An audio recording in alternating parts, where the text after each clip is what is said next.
بسم اللہ الرحمن الرحیم۔ اللہم صلی علی البتول الطاہرہ الصدیقۃ المعصومہ التقیۃ النقیۃ الرضیۃ المرضیہ الزکیۃ الرشیدہ المظلومۃ المقہورہ الممنوعۃ ارثھا المقصورۃ ذلھا المغصوبۃ حقھا المظلوم بعلها المقتول ولدها فاطمة بنت محمد۔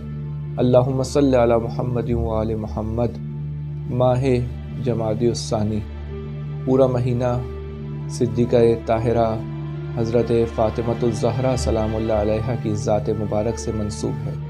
اس مہینے کا آغاز بی بی کی شہادت سے ہو رہا ہے 3 جمادی الثانی، اور اس مہینے کا اختتام صدیقہ طاہرہ کی ولادت باسعادت سے ہو رہا ہے کہ ایک مبارک دن ہے، اور ہمارے لیے عیدوں میں سے ایک عید ہے 20 جمادی الثانی کا دن۔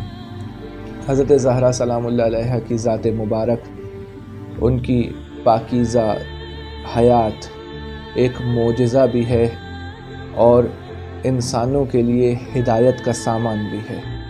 بی بی کی زندگی تمام انسانوں کے لیے نمونہ عمل ہے۔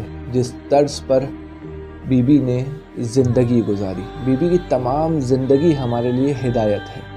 بی بی کی اگر عبادت کو دیکھا جائے تو بی بی کی عبادت وہ عبادت ہے کہ امام فرماتے ہیں حضرت زہرا کو زہرا اس لیے کہا جاتا ہے کہ جب بی بی محراب عبادت میں عبادت کرتی تھی تو ایک نور تھا جو بی بی کے گھر سے برآمد ہوتا تھا اور جس کی شعاعیں آسمانوں تک جاتی تھی۔ امام فرماتے ہیں سیدہ کو بطول اس لیے کہا جاتا ہے، بی بی کے ناموں میں سے ایک نام بطول اس لیے ہے کہ بی بی نے عبادت کو کبھی ترک نہیں کیا، کسی بھی حالت میں، ہر حالت میں بی بی عبادت اور نماز ادا کرتی رہیں۔ یہ بی بی کی عبادت کا عالم ہے کہ اللہ فرشتوں کے درمیان حضرت زہرا کی عبادت اور بندگی پر فخر کرتا ہے کہ اگر میری کنیز کو دیکھنا ہے تو آؤ فاطمۃ الزہرا کو دیکھو۔ اگر بی بی کے انفاق کی طرف نگاہ ڈالی جائے، بی بی کے ایثار اور بی بی کی قربانی کو دیکھا جائے تو قرآن مجید گواہی دے رہا ہے کہ وَيُطْعِمُونَ الطَّعَامَ عَلَىٰ حُبِّهِ مِسْكِينًا وَيَتِيمًا وَأَسِيرًا۔ یہ وہ ذوات مقدسہ ہیں کہ جو کھانا کھلاتے ہیں یتیم کو، مسکین کو اور اسیر کو۔ تاریخ گواہ ہے کہ فاطمہ کے در سے کبھی کوئی سائل خالی ہاتھ نہیں گیا۔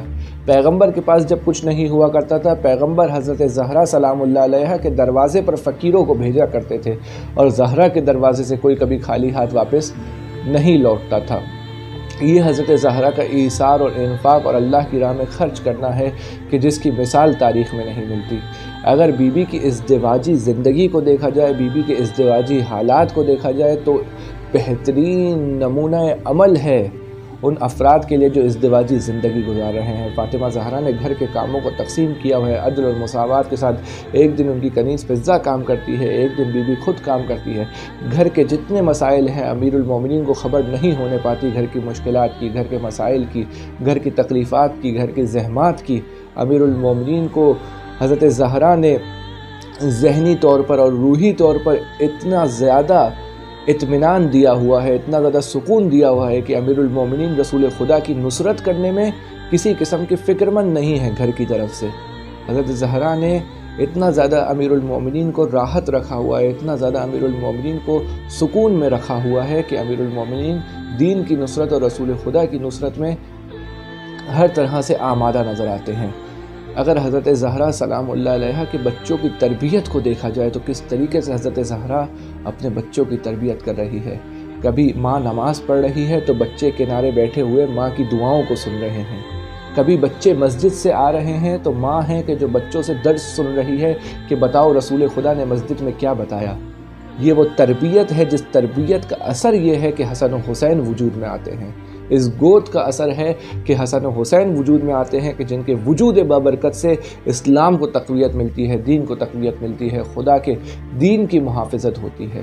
یہ حضرت زہرا کی سیرت ہے کہ جو تمام انسانوں کے لیے نمونہ عمل ہے۔ اگر بی بی کی اللہ کی راہ میں نصرت اور مدد کو دیکھا جائے، اگر یہ دیکھا جائے کہ بی بی کس طریقے سے اجتماعی امور میں حصہ لے رہی ہے تو حضرت زہرا اپنی مثال آپ ہیں کہ اس وقت جب پیغمبر کا کوئی ساتھ دینے والا نہیں ہے، بی بی پیغمبر کا ساتھ دے رہی ہے۔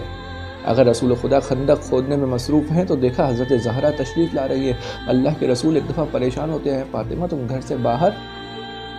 بی بی بیان کرتی ہیں کہ یا رسول اللہ بہت دنوں بعد گھر میں روٹیاں بنی تھی، میں نے کہا کہ میں اکیلے کیسے کھا لوں، پہلے آپ تناول فرمائیں، اس کے بعد میں حسن و حسین کو دوں گی، اس کے بعد ہم تناول فرمائیں گے۔ اللہ کے رسول وہ روٹیاں کھاتے ہوئے کہتے ہیں اے فاطمہ 3 دن ہو گئے تیرے بابا نے کچھ نہیں کھایا، یہ تیرے ہاتھ کی بنی ہوئی پہلی روٹیاں ہیں جو تیرا بابا کھایا۔ جنگ احد میں اگر پیغمبر کے دندان مبارک زخمی ہو جاتے ہیں، جنگ احد میں اگر پیغمبر کی پیشانی پر زخم آ جاتا ہے، پیغمبر زخمی ہو جاتے ہیں، تو حضرت زہرا ہیں جو اپنے گھر سے آ رہی ہیں احد کے میدان میں اور پیغمبر کو تسلی اور تشفی دے رہی ہے، پیغمبر کے زخموں پر مرہم رکھ رہی ہے۔ اگر رسول خدا طائف سے آتے ہیں، رسول خدا خونم خون ہیں، تو حضرت زہرا ایسی عنایت کر رہی ہے اپنے بابا پر، ایسی عنایت کر رہی ہے، ایسی شفقت کر رہی ہے اور اس انداز میں اپنے بابا کو تسلی دے رہی ہے کہ اللہ کے رسول کو کہنا پڑا انت ام ابیہا، اے فاطمہ، اے میری بیٹی، تو اپنے باپ کی بھی ماں ہے، تیرے باپ کو تیرے دامن میں سکون ملتا ہے، چین ملتا ہے۔ کس طریقے سے دین کی نصرت کی ہے؟ اگر ماں اکیلی ہے، ماں کا سب نے ساتھ چھوڑ دیا ہے، تمام عورتوں نے بی بی خدیجہ کا بائیکاٹ کر دیا ہے رسول سے ازدواج کے بعد، تو حضرت زہرا ہیں جو اپنی ماں کو تسلی دے رہی ہیں۔ ایک دفعہ رسول خدا آئے تو دیکھا بی بی خدیجہ کسی سے باتیں کر رہی ہیں اکیلے میں۔ رسول خدا نے پوچھا خدیجہ کس سے بات کر رہی ہو؟ تو حضرت زہرا بی بی خدیجہ کہتی ہیں کہ یہ جو میرے شکم میں بچہ ہے یہ مجھ سے باتیں کرتا ہے، مجھے تسلی دیتا ہے، مجھے تشفی دیتا ہے، کہتا ہے اماں پریشان مت ہو، اگر سب نے تمہارا ساتھ چھوڑ دیا ہے تو فاطمہ زہرا تمہارے ساتھ موجود ہے۔ اور اگر امیر المومنین کا دفاع دیکھا جائے، اگر امیر المومنین کی راہ میں، ولایت کی راہ میں، امامت کی راہ میں فاطمہ زہرا کا جہاد دیکھا جائے تو تاریخ میں کسی نے ایسا جہاد نہیں کیا، تاریخ میں کسی نے امامت کا، ولایت کا ایسا دفاع نہیں کیا جیسا صدیقہ طاہرہ نے دفاع کیا ہے، اپنا سب کچھ قربان کر دیا علی کی راہ میں۔ بی بی گریہ فرما رہی ہے، میرے مولا پوچھتے ہیں اے فاطمہ کیوں گریہ کر رہی ہو، آخر کیوں رو رہی ہو؟ امیر المومنین سے دیکھا نہیں گیا فاطمہ کو روتے ہوئے۔ تو حضرت زہرا کہتی ہیں کہ اے علی، میں کسی اور مصیبت پہ نہیں رو رہی، یہ آپ کی مصیبت ہے جس پر فاطمہ آنسو بہا رہی ہے کہ میرے بعد آپ کا کیا ہوگا، میرے بعد آپ کا کیا ہوگا۔ یہ ہے امیر المومنین کی راہ میں حضرت زہرا، وہ بی بی کے جو کبھی گھر سے باہر نہیں نکلی تھی، حیا اور عفت کی سیدہ بی بی، کہ جس کے لیے سب سے خوشحال بات یہ تھی کہ جب اللہ کے رسول نے گھر کے کاموں کو تقسیم کر دیا، اے علی تم باہر کے کام کرو گے، اے فاطمہ آپ گھر کے کاموں کو کریں گی، تو بی بی کہتی ہے میں اتنا خوش ہوئی جتنا زندگی میں کبھی خوش نہیں ہوئی تھی کہ مجھے گھر سے باہر نہیں جانا پڑے گا۔ وہ بی بی کے جب گھر میں نابینا صحابی آتا ہے رسول کے ساتھ تو بی بی حجاب کر لیتی ہے، کہتی ہے کہ یہ مجھے نہیں دیکھ سکتا، میں تو اس کو دیکھ سکتی ہوں، یہ مجھے دیکھ نہیں سکتا، میری خوشبو تو سونگھ سکتا ہے۔ وہ حیا اور عفت والی بی بی جو کہتی ہے کہ مرد کے لیے سب سے بہترین کام یہ ہے کہ وہ نامحرم کو نہ دیکھے، عورت کے لیے سب سے بہترین عمل یہ ہے کہ وہ کسی نامحرم کو نہ دیکھے، وہ بی بی جو حیا اور عفت کی مالکن ہو، وہ بی بی کے جو حیا اور عفت کی سیدہ ہو، سردار ہو، وہ بی بی گھر سے باہر آ رہی ہے۔ بی بی کے گھر کا دروازہ مسجد سے کھلتا تھا، لیکن بی بی شاہراہوں سے ہوتے ہوئے، چارراہوں سے ہوتے ہوئے، بازاروں سے ہوتے ہوئے مسجد میں آ رہے ہیں۔ کس لیے؟ امیر المومنین کے حق کے دفاع کے لیے، امیر المومنین کی مظلومیت کے دفاع کے لیے، ان ظالموں کے چہروں سے نقابوں کو الٹنے کے لیے حضرت زہرا مسجد میں آ رہی ہیں اور گریہ کر رہی ہیں، مسلسل گریہ کر کر کے یہ بتا رہی ہیں کہ میرے شوہر کا حق تھا، اللہ کے ولی کا حق تھا، امیر المومنین کا حق تھا جو غصب ہو گیا ہے۔ یہ حضرت زہرا کی سیرت اور سنت ہے کہ جو حضرت زہرا کی زیارت میں ہم پڑھتے ہیں، یا ممتحنتو امتحنک اللہ الذی خلقکی قبل ان یخلقکی فوجدکی لممتحنکی صابرتن، اے وہ بی بی جس کا امتحان لیا گیا، یا ممتحنتو، اے وہ بی بی جس کا امتحان لیا اللہ نے، آپ کی خلقت سے پہلے آپ کا امتحان لیا، اور جب آپ کا امتحان لیا تو اس امتحان میں آپ کو صابرہ پایا، اور آپ اللہ کی وہ کنیز کہ جس پر اللہ فخر کرتا ہے، اللہ کو فخر ہے فاطمۃ الزہرا کی ذات پر۔ آئے پروردگار سے دعا کریں کہ پروردگار ہمیں بی بی کی معرفت عطا فرما، ہمیں بی بی کی سیرت پر چلنے کی توفیق عطا فرما۔ اے خدا، واسطہ محمد اور آل محمد کا جو مومنین بیمار ہیں انہیں شفاء کاملہ اور عاجلہ عطا فرما۔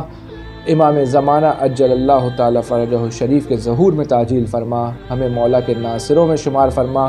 امام کی راہ میں شہادت کی موت ہم سب کو نصیب فرما۔ اللہم صلی علی محمد و آل محمد۔